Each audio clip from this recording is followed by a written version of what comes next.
We turn now to the war in Ukraine. Ambassador Oksana Markarova joins us for an update. Good morning to you. It's good to have you back with us. Good morning. Always good to be back. I want to ask you about what's happening now because Defense Secretary Lloyd Austin said U.S.-trained Ukrainian brigades have arrived in Ukraine and they've been rehearsing, training, and maintaining for weeks. He mentioned the weather has improved. He's describing the conditions for that counteroffensive to potentially begin very soon. What are you expecting in the coming days and weeks?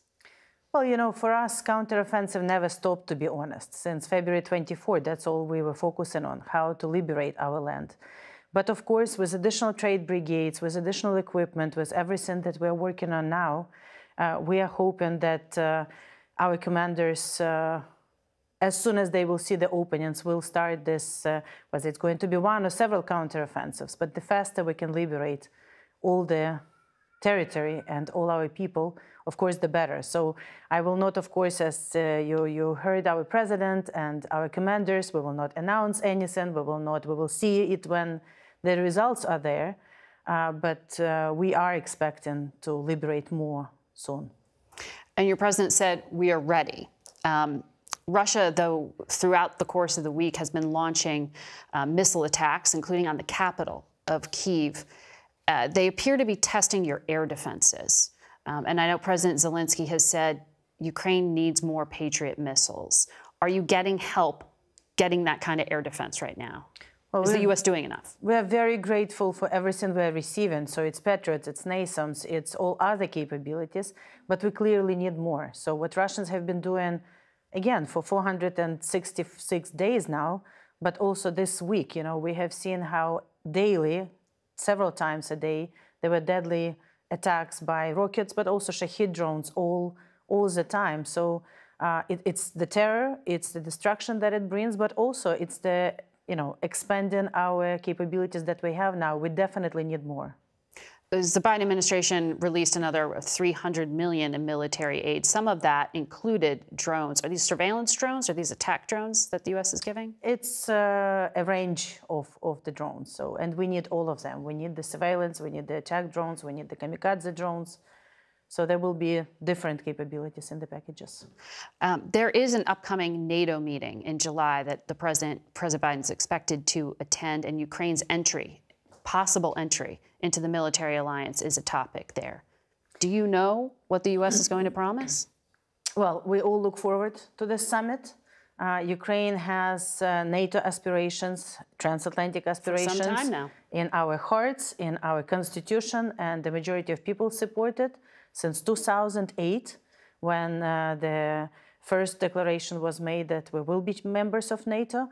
We believe it's time to start discussing some specific steps in that regard. Now, again, as President Zelensky said, we are realists. We understand the limitations that the ongoing war puts to it. But I think at this moment, after this horrible violation of international law, after Russia attacked us completely not provoked when we were not part of NATO, after historic decisions on Finland and Sweden, it's time for everyone to realize that it's about good versus evil.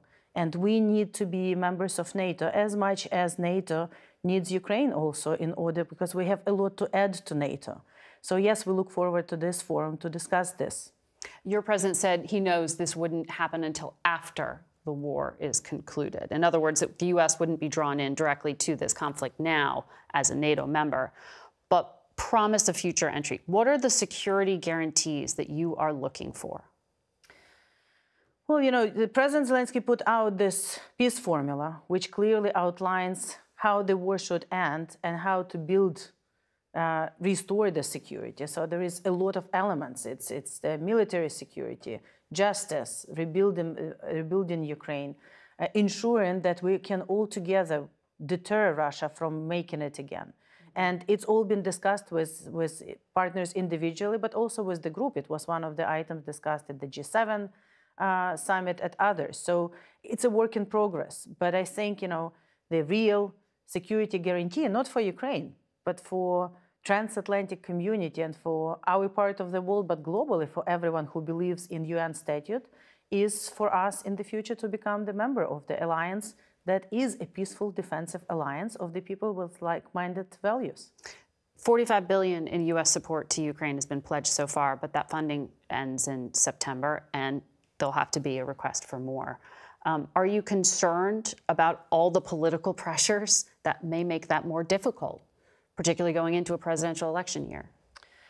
Well, any democracy, and Ukraine and the U.S. are both democracies, have good democratic elections and processes, and yes, it's an additional factor.